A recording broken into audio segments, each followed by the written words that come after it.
Boa noite, igreja. Estou mais uma vez aqui, muito feliz, muito grato pela oportunidade de podermos compartilhar de mais uma pequena porção da Escritura.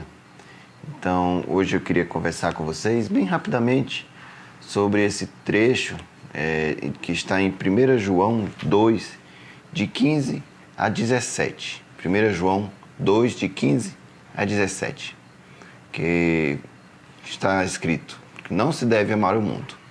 Não ameis o mundo, nem as coisas que há no mundo. Se alguém amar o mundo, o amor do Pai não está nele. Porque o que há no mundo, a concupiscência da carne, a concupiscência dos olhos e a soberba da vida, não procede do Pai, mas procede do mundo. Ora, o mundo passa, bem como a sua concupiscência. Aquele, porém, que faz a vontade de Deus, permanece para sempre. Então, esse é um trecho muito bonito, muito interessante. João, o apóstolo amado, escreveu para a igreja. E é bem interessante como ele trata as coisas. A primeira coisa que nós... E o trecho fala justamente disso. Nós não devemos amar o mundo, sob hipótese alguma. Ele não abre precedentes, ele não diz, olha, eu sei que as coisas são difíceis, olha, mas é tudo bem que realmente nós somos fracos, você é um homem. Tá. Não, não ameis o mundo, ponto. O resto é argumentação em cima deste ponto inicial. Nós não devemos amar o mundo sob hipótese alguma. E claro, quando ele fala aqui do mundo, ele está falando do mundo como as paixões que o mundo tem a oferecer, a suprir a carne, o ser humano, nesse sentido. É claro, amar as pessoas que estão no mundo, amar o planeta Terra no sentido de cuidar dele, é outra história. Aqui ele fala sobre não amarmos o mundo, sobre esse sistema caído, sobre esse sistema pecaminoso no qual vivemos. Então, ele diz, não ameis o mundo, ponto. Nem as coisas, vírgula, na verdade, nem as coisas que há no mundo, nada que há no mundo. Então, é simples assim, não ameis o mundo, nem as coisas que há no mundo. Ah, mas eu não amo o mundo, eu não vivo no mundo, eu não me entrego às paixões do mundo todos os dias. Primeiro, será? Primeiro, se você pensa exatamente assim, você talvez não tenha refletido na natureza do seu pecado.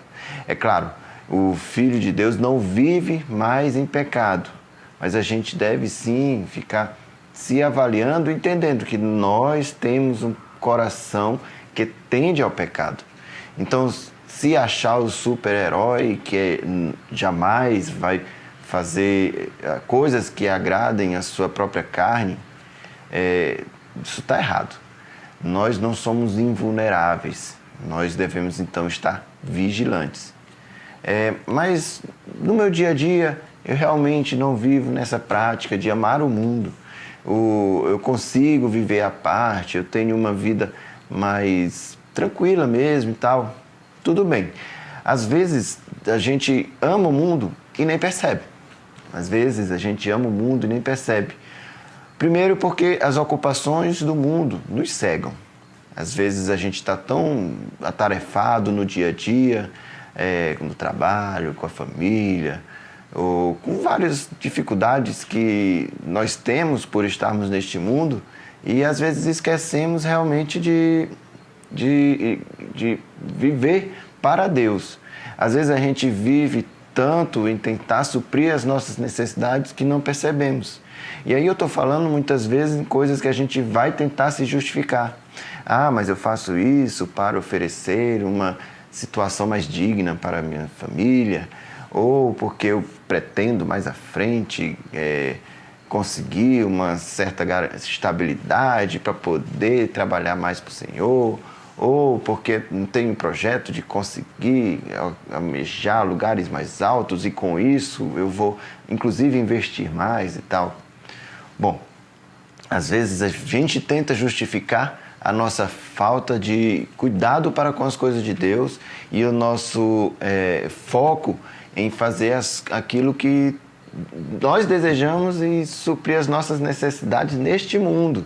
Aquilo que é nosso, simplesmente para nos suprir o que queremos, o que é realmente nossa vontade. E nós não percebemos. A gente tenta se justificar, mas essas ocupações no mundo, que são justas em muitos aspectos e que nós temos sim que buscar e que trabalhar e que procurar o sustento para a nossa família, obviamente, não está errado, mas às vezes estas coisas nos cegam do tanto de oportunidade que deixamos passar de servir a Deus como devemos. Então esse é o primeiro ponto, que as ocupações do mundo muitas vezes nos cegam, e esta é uma forma de amar o mundo. Outra coisa, ele vai entrar e falar o que há no mundo. É a concupiscência da carne, concupiscência dos olhos e a soberba da vida. E a gente não vive nisso, esse desejo exacerbado, esse de suprir aquilo que nossa carne tanto anseia. Talvez a gente não perceba mais uma vez. Porque o amor ao mundo às vezes está onde nós nem percebemos. O amor ao mundo está onde nós nem percebemos. Nossa carne e nossos olhos buscam nos colocar no centro. O homem sempre tenta se colocar no centro do mundo. E às vezes a gente nem percebe mesmo. Algumas situações onde nós muitas vezes nos colocamos no centro são, por exemplo, na ciência. Isso é um clássico. A gente tenta afastar, colocar como a fé é uma coisa, a ciência é outra coisa totalmente diferente e que não há nenhum tipo de harmonia. Não é assim. Deus nos criou para sermos realmente racionais, para entendermos o mundo e sabermos em que ponto nós podemos interagir, em que ponto nós podemos modificar. Mas sabemos que nós temos um Deus que está acima de tudo isso e que organiza e que é o maestro de toda a criação. Isso nos torna diferentes, mas isso não nos torna incapazes de estudarmos o mundo que nos rodeia. Então, quando a gente coloca a ciência como uma coisa à parte, a gente está tirando a possibilidade de servirmos a Deus na nossa interação com este mundo. Então, nós estamos tirando Deus da nossa vida de maneira que a gente nem percebe. Nesse momento que eu aqui terminei meu curso superior e para fazer esta atividade aqui não cabe Deus. Está errado. Está errado. E se neste lugar não cabe Deus e você está lá, você está amando o mundo e as coisas que há no mundo e está deixando de lado o nosso Senhor. Então, a ciência e tudo ao redor, quando a gente coloca Deus à parte, a gente está focando no mundo e tendendo a amar o mundo e nem perceber. Outra coisa é o dinheiro, né? Jesus diz que nós não podemos ter dois senhores, né? Mas muitas vezes a gente busca o dinheiro, busca desenfreadamente e deixa Deus para lá. A gente vai esquecendo realmente de buscar a Deus na nossa vida. O dinheiro passa a ser o nosso Senhor. E aí a gente vai sempre criticar o jovem rico porque não deixou todas as suas riquezas, entregou aos pobres e seguiu a Jesus. E ele merece, obviamente, ser criticado sim, porque não foi a atitude correta. Mas às vezes a gente não para e pensa, será que eu seria capaz de dar a resposta que o jovem rico deveria ter dado? Às vezes nós muitas vezes somos hipócritas e muitas vezes somos mais apegados com as coisas do mundo e nem percebemos. É fácil apontar o dedo para o outro e não olhar para o nosso próprio coração. Então, reflita, pense bem, você seria capaz de fazer aquilo que Jesus ordenou ao jovem rico com sinceridade no seu coração? E peça a Deus que essa capacidade venha a surgir em você, a estar em você. Porque Ele pode, inclusive, mudar os nossos corações. Porque se você é incapaz, este é um pecado que Deus tem que trabalhar. E aí a gente vê em situações da vida. Eu não estou falando em ser irresponsável, em largar nossa família, os filhos e qualquer coisa desse tipo. Não. Mas entregar nas mãos de Deus o nosso sustento, não é irresponsabilidade. A gente deve pegar aquilo que Deus nos dá e com isso trabalhar para suprirmos nossa vida. Agora, em primeiro lugar, deve estar a servir a Deus e dele vai nos sustentar. Buscai, pois, em primeiro lugar o reino de Deus e todas estas coisas vos serão acrescentadas, né? Então, o dinheiro não pode ser nosso Senhor. Se Ele é o teu Senhor, então você está amando o mundo e não está percebendo. A terceira coisa é no nosso casamento. Muitas vezes, a gente vê muitos casamentos hoje em dia baseado em suprir as próprias necessidades. E isso tem demais. As pessoas casam para satisfazer as suas necessidades de prazer, de harmonia, de um carinho, ou de dividir os momentos, de passar pelos momentos juntos e tal, mas no sentido muito mais de suprir aquela necessidade que tem no seu coração. É claro que o casamento tem isso como parte. Isso não é pecado, no sentido de nós temos nossas necessidades e devemos buscar no nosso casamento para sermos supridos. Mas o casamento é mais do que isso. O casamento é uma união entre duas pessoas abençoadas por Deus e que deve servi-lo. O casamento é um compromisso estabelecido diante de Deus. E nós devemos, em todos os momentos, honrar este compromisso. E aí o que acontece? Muitas vezes a pessoa que procura o casamento para se satisfazer, muitas vezes não tem suas necessidades satisfeitas, seja quais forem essas necessidades, e busca fora. Busca numa outra pessoa, às vezes, mas também busca nos amigos, busca, às vezes, numa festa, numa bebida, no trabalho. Às vezes suas necessidades não são supridas dentro de casa e ele busca de diversas formas. A gente tende a pensar só no adultério, mas o casamento como uma coisa central, um compromisso que a gente deve ter como foco, a gente às vezes nem percebe que a gente não está dando o real significado, o real compromisso, né? E estão buscando de outras formas. E se você está fazendo isso, você está amando o mundo e nem está percebendo.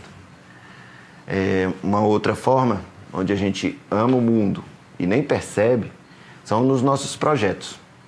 A gente faz muitos projetos, a gente tem muitos planos. O ser humano, como eu disse já antes, é um ser racional. E como ser racional, ele projeta, ele pensa, daqui a um tempo, como é que vai ser? Como é que pode ser? Como é que eu devo fazer? Mas aí às vezes a gente faz os projetos e pensa, daqui a 5 anos eu quero estar assim, assim, assim. Mas não pensa em como é que vai estar nossa relação com Deus. A gente não coloca Deus muitas vezes nos nossos planos. E isso é um erro muito grande. Nos nossos planos de todas as formas. E quando a gente não coloca Deus, quando é que a gente não coloca Deus nos nossos planos? Quando a gente realmente nos planeja fazer uma coisa, esquece de pensar no nosso crescimento, como vai ser. Quando no dia a dia a gente deixa de buscar a Deus, deixa de orar, deixa de ler a Bíblia, deixa de estudar. Quando a gente não projeta de conhecer a Deus cada dia mais. Quando a gente deixa de trazer para as nossas famílias o Deus no centro. Quando a gente deixa de olhar o cuidado de Deus no nosso dia a dia. Quando a gente pensa à frente sem Deus, então no dia a dia a gente não percebe o cuidado de Deus. E quando a gente não coloca Deus nos nossos planos, nós estamos amando o mundo e nem estamos percebendo. Nós não podemos amar o mundo. Não ameis o mundo, nem as coisas que há no mundo. Ponto. Não tem meio termo, não tem em cima do muro. Mas é uma pessoa legal, mas o meu coração, eu entendo realmente disso, que Jesus é muito bom e tal, estou aqui no domingo, mas segunda-feira esquece, no sábado tem a festa ali, mas só naquele dia, no outro dia eu me arrependo. Não pode ser assim. Não pode ser assim. O amor ao mundo não pode estar presente em nossas vidas, em nenhum aspecto, de forma alguma. Então, não há como estar no Pai e no mundo. E o que eu gosto de João é que ele é muito direto. Ele diz, olha, se não é filho de Deus, é filho do diabo. E aqui ele diz, porque tudo que se alguém amar o mundo, o amor do Pai não está nele. Ponto. Não ameis o mundo, nem as coisas que há no mundo. Se alguém amar o mundo, o amor do Pai não está nele. Não tem rodeio. Não tem como justificar. Não tem como fugir. Não fica dando volta. Ou você está no mundo, ou você está com Deus. Não tem harmonia para estar nos dois. Aquela história do crente Raimundo, pé na igreja, outro no mundo, não existe. Não tem como. Então, avalie a sua vida. Veja se você não tem pecado em algum desses pontos. É claro que nós pecamos ainda, que nosso coração ainda tende ao pecado e que a gente deve buscar todos os dias fugir deste pecado, buscando a Deus. Então, ou você corre para um lado, ou você corre para o outro.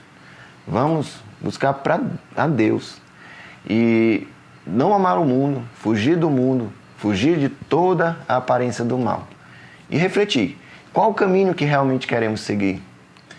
Quando a gente segue o caminho que vai para Deus, a Bíblia diz que aquele que faz a vontade de Deus permanece para sempre. Diferente de quem segue o mundo, quando diz, ora, o mundo passa, bem como as suas concupiscências.